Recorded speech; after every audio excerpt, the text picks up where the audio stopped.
Alrighty, so I'm gonna go ahead and assume if you're watching this video, you've probably already seen my deck list either on MCO40's video or maybe you're actually watching the deck profile on Lars's channel. So I'm not gonna go card for card and explaining everything and why I run it per se, but I am gonna go ahead and basically give a little bit of theory down to why I ran certain things and talk about why I didn't run a lot of other things. Most of this is gonna go off the comments and questions I've received. So I'm gonna start with the elephant in the room, and I'm gonna talk about droplets. So, like, I think everybody saw MCO 40 kind of be like, droplets? Question mark. Yes, droplets is weird. This format, it is kind of not good. If you think about it, so it's not good into Cash, and it's not good into Pirelli or Pearly, however you want to say it. It's not good into either of those two decks, and those decks are theoretically the best two decks in the room. But, and there is a big but. In this deck, Droplets is a god card. I made a correct decision when I decided thinking that there wasn't going to be as much cash as the previous format for a lot of reasons. One of them being all the new decks that were introduced in the last set. Also being that Pearly got a lot stronger and it had a really good cash matchup. And finally, just people being bored of cash in general. And I was right. Not only were there not that many cash at the event in general, I did not face a single one. And if I had faced one, I felt a bit prepared with the six books. Now, speaking of like the representation of cash at the event, like the only cash deck that even got top eight was Brian Angioli. Shout out to him, he's from my locals, and he was running Lance. A lot of people before had already cut the card, so I didn't think many cash players were even going to be on it. But if they were on it, they probably had more success because everybody was running six books. I only saw four deck profiles from the top eight, but they were all running books, all six. And then the people who weren't running six books, they were at least running three books. So yeah, like Cash was not going to have the most fun at that tournament. It didn't. Only one place in the top eight, and against Pearly, it really just depends on which build of Pearly, like or how they I guess want to set themselves up, because I faced at locals yesterday somebody who was playing the where they made the Lyralist exceed, which no one at the regional that I saw was doing that. My opponent in the round 8 didn't do that, and I don't think it's that right. I feel like it's a little bit of overextension, and I feel like a lot of the pro players have like not gone that route. But if they do go that route, droplets can at least counter that. But no, honestly, against Pearly, like the six books is the same thing as against Cash. It's going to put in most of the work. However, the good advantage they have that Cash does not is that they can hard make the Noir if they have the hand for it and decide they want to do that. And yeah, I kind of just auto lose to the hard make Noir. At least um, going second and pre-sided. Post-sided it gets a little bit possible because I have three kaijus, but I mean if I don't draw it, I'm kind of cooked if they hard make the Noir. I have outed it one specific way before, which is if they happen to have Delicious under it, I can make Hyper Psychic Riser, which will make it so they cannot activate Noir's effect. Then I set a Fog Blade, and then next turn Fog Blade the Noir, and we out the Noir. But like, you see how much setup that requires? That's why I ran two Wielders and three E-Tellies. I only played one Pearly, so it didn't actually come up, and it didn't have to come up. But it was there just in case. So the next thing I'm going to talk about is basically why I didn't run like X engines. Specifically, I'm going to first talk about the BA engine because it's the smallest engine. Therefore, it's honestly the easiest engine to play. Because my answer for all the other engines, like they're going to ask me about the Mekonko Inferno Knight one, about the Punk engine, about all these engines, and the answer is going to be the same.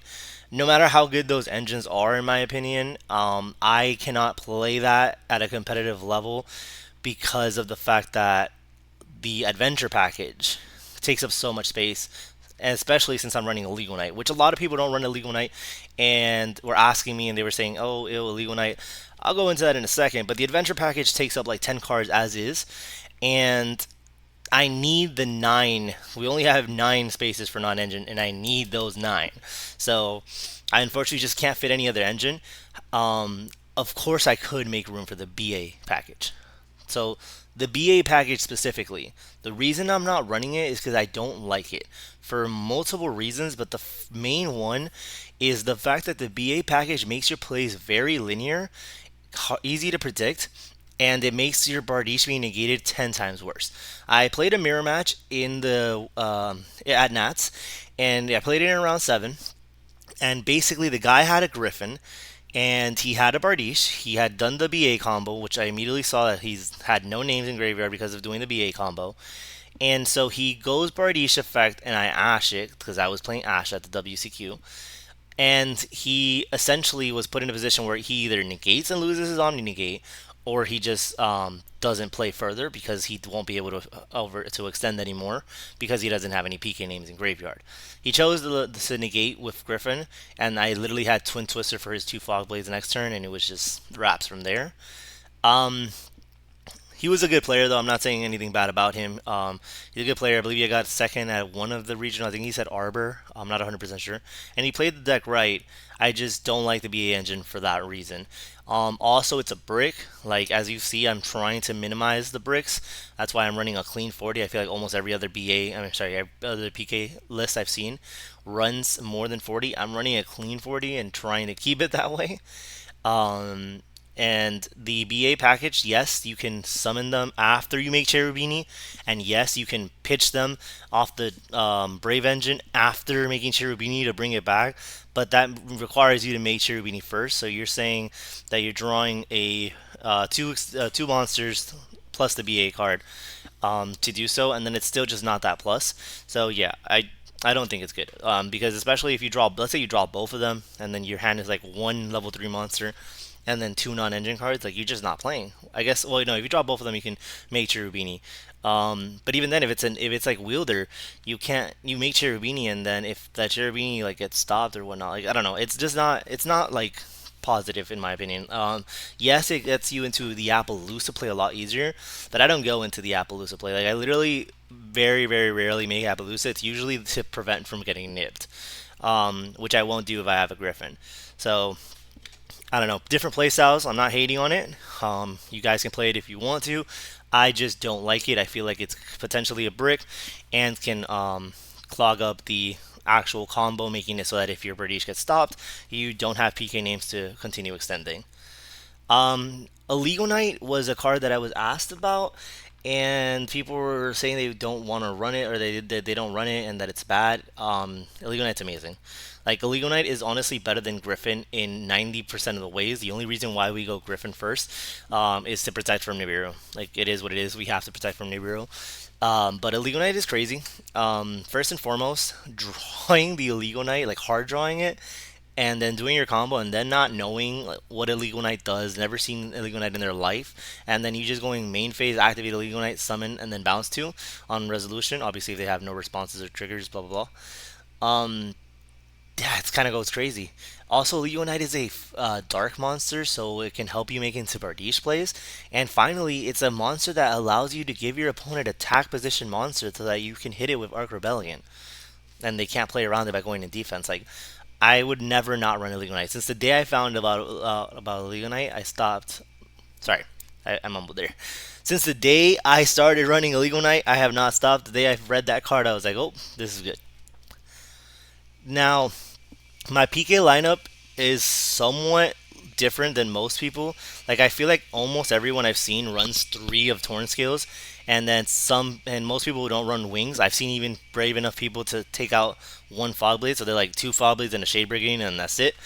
I don't like it. I mean, consistency wise, it sounds great. But first of all, Wings is a secondary extender, which helps a lot and allows you to basically in during your opponent's turn, summon back twice and just do different things that I think Wings is insane. And even the actual effect of Wings comes up a lot when you know how to use it against what decks. For example, against the Manadium deck, you can chain the wings to a card that you don't want destroyed when they try to destroy it to activate an effect that will then summon a monster after destruction or anything like that, or a search, and it'll protect that monster, and then it will not die, and it will not allow them to go ahead and further that play. So even that effect of wings can come in clutch. So do not sleep on Wings. I think Wings is a great card. Other than that, in the main deck, there's not much to talk about. I ran two wielders, which I regret. I did lose a game because I had two wielders in hand. Um, you can't uh, you can't summon wielder on wielder. So, like, I won a game against Runic for Hire where I e-tallied out they it was a draw, but I won the game because I e-tallied out the wielder and then normal summoned the wielder. But it was just so neg that I couldn't special summon it, to be honest. That I was like, wow, this is not fun. So yeah, the synchro is good, but first and foremost, I'm thinking of cutting it anyways back for the access code because it just, I don't know, this format specifically, it comes up, but it hasn't won me a game. I've summoned it multiple times, and it's like allowed me to continue playing the game and not auto lose. But then I've still lost every single game that I've summoned it. So honestly, I think it might be cuttable for the access code, which was the next card that most people asked me about why I wasn't running access code. It was because I wanted to run this. Honestly, this is a format specific card. It was better during the super heavy samurai format. Um, so when that wasn't the whole format, obviously, but I'm saying like when that was a deck before it got banned for no reason during YCS Philly, that was crazy for no reason. But whatever. This card was better then. It's not as good now. It just isn't. So yeah, it's definitely cuttable. Do have a few notes here. Dangers. I forgot to talk about dangers. So I don't run dangers just because I don't have space. I actually think those are the best extenders after the psychic engine, and the only reason why the psychic engine is a little bit better is because one, wielder is a tuner, two, tracker is a 16 body, so like it can swing over a Jin Buster, for example, and three, E-Telly allows you to summon from the deck. So like the two dangers I'm speaking about specifically that I think are the like really good extenders are the level 3 ones, not any of the other ones. Therefore, like um it's just better. Like I don't know how to explain it. So like you have sorry, that's why, cuz yeah, you would be swapping out these two for those two. And then you have the three E-Tellies here that like would be three non-engine spaces, I guess, but then you would have a lot less extension. Also, these can't be negated. They don't. Neither this nor tracker starts a chain. It just summons itself, so which can put in a lot of work, to be honest. Like if your opponent has Appaloosa, for example, like it doesn't matter. You can still make this. Like you can still summon this and then make a body, make Cherubini, which then sends for cost. So like you can just rack up a lot of stuff, to be honest. So personally speaking, I like the Psychic engine more. And speaking of psychics, the reason why I'm not running the Punk engine is, as I said, too big. Talents. I did run talents at the Boca regional where I got 10th place, and basically, I was running three Book of Eclipse. I was not running Book of Moon because like Pearly wasn't that good that format, and I didn't play a single one. I played four caches. I won two, lost two against Jeremy and Laris is who I lost to, and so the droplets were talents, and then the moons were ashes. I believe. I think it was like I don't know if it was three ashes and one ogre, or if it was two ashes and one ogre, and then somewhere I cut something else.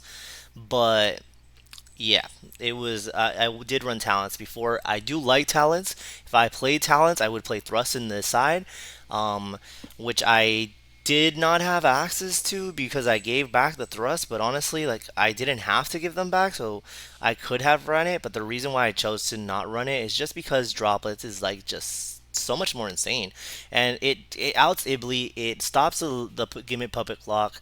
And then into board deck, it just goes crazy. Like the only thing Talents is really just better for is for cash. Like if you play cash, Talents is great. Like if I go to a tournament where I know I'm only going to play cash, 6 books and 3 talents, I should theoretically go undefeated. Obviously, they could have lands and certain things like that. So things happen. But like yeah, if you're that scared of cash, you play 3 talents. I don't think you need to be that scared of cash. Aside from it falling off, to be honest, like the only thing that kills you is Shifter. Like you can play through a Rise Heart. It's just when they drop Shifter on their turn, it's impossible to win. I've done it one time. I've done it one time where they drop Shifted. They made their full board. Unfortunately for them, they didn't draw any good back row.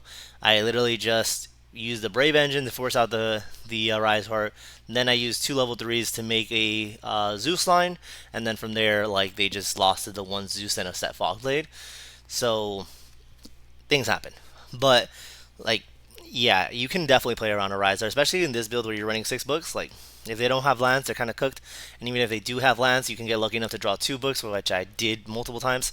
Also, the Brave engine puts in a lot of work because of Draco back. But like if you hard draw a Legal Knight and or Griffin with with a token or a Water Enchantress, you just kind of go crazy. Also, Godarla. So yeah, Cash is like obviously a respectable deck. It's obviously one of the powerhouses. It obviously counters us, but it's not the end all be all. I personally have more trouble against decks that can actually overpower me, such as Tier Elements or the Runic for Hire deck. That's the one. The Runic for Hire deck. So yeah, that's pretty much all of those that I didn't run that people asked me about. I mentioned the Illegal Knight for my side. A lot of people asked me Gamma Steel why I was playing Godarla. I literally just didn't have Gamma Steels. I can't tell you anything else.